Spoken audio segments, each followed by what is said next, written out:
način se zaščititi? Oboje. Da imaš svoj listek, da pač imaš na njem napisano, da ne dovoliš organov odvzema po smrti in da še bližnjim poveš. Da potem oni, ko jih zdravniki konzultirajo, rečejo, da ne dovolijo odvzema organov, tem pa ne smejo vzeti, če so svojci proti.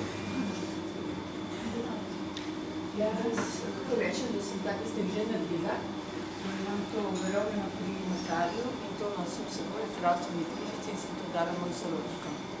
To sem začutila takrat, ko sem imela poškodovano roko in sem bila v kliničnem centru, sem mislila, da bo operirali, ni pa potem operacija potrebna, ampak sem šla predhodno se to zanimati, da koliko mi je operacija, bi rada brez tudi za kri, ne samo da hoče samo svoje kri in se potem ima potrebe, ampak sem začutila, da moram to urediti. Tako da zdaj imam to bilo.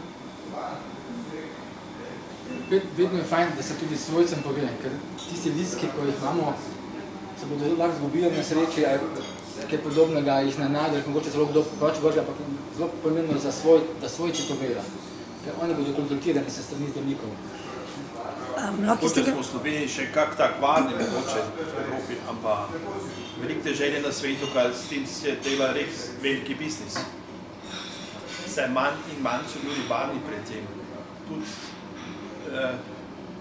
vedno se najdejo tisti, ker ako so organi zauzeti in so zdravi, bi narekovaj, vedno najdejo poti, da to tudi naredijo. Jaz zdaj, čeprav razumem, ste vi proti darovanju organov. Kaj pa proti za darovanje krvi? Vete, s krvjo se zdaj nismo kvarili tukaj, to ne moramo govoriti. Imate kakšne primere v Sloveniji, da so pač ljudje, ki naj bi bili mrtvi, oživeli? To jaz ne poznam, to Slovenije. Kaj boste pa naredili, če predlog vaš ne bo upoštevan pri vladi? Kakšna peticija ali kaj takega? Zaenkrat nismo se pogovarjali. Ja, pri krvi je tako, kot se vse druge organe, programe zavesti, telo daje vedno duša tistega človeka. Tudi kri, stanice imajo tudi določeno zavest tistega človeka.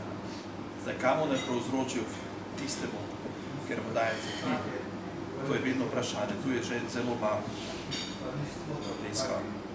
Ampak nekaj se dogaja tako, kot si tudi pravni tisti, ker je organe dobi, tisti, ker je vzojno umrl, na neki način tisti organe, tisti programi se brugme tudi na neki način dobijo moč, da se oni prebijajo pri tistemu človeku.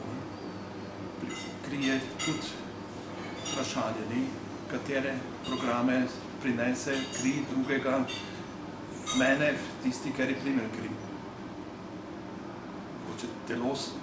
Telesno in te stvari, može neke stvari funkcionirati, ampak res duševno, psihičko, to pa je eno vprašanje, ker je zelo malo res. Kaj pa z vidika dobrodelnosti oziroma pomoči drugim?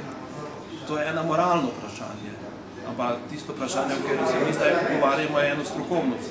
Vprašanje za strokovnjake, zdaj za medicino, za psihologijo, za teologijo, kaj se res dogaja s tistimi programi, jaz dobim. Kaj je neporečno, da zavest moje kri, oziroma tak, vsaka stanica ima tudi svojo zavest, tisto vzame seboj. To je vprašanje in trditev.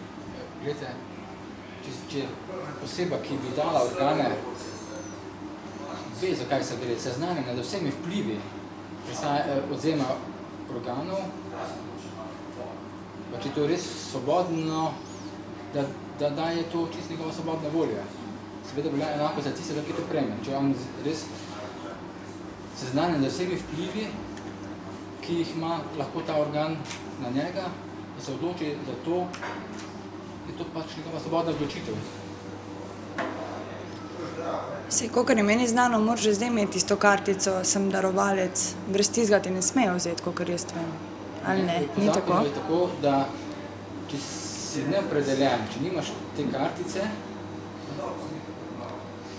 potem se ugotavlja, ali si se opredelil proti, ali si nisi proti, ampak večina nič ni izkazala, da je proti, da bi zdravniki vedeli, da je proti. In potem vprašajo svojce, in če svojci ne nasprotujejo, odzamejo, to je pod zakonom tako. Najbolj bi bilo enostavno, da imaš na kartici napisano, sem proti, to pa nočejo, pa država noče.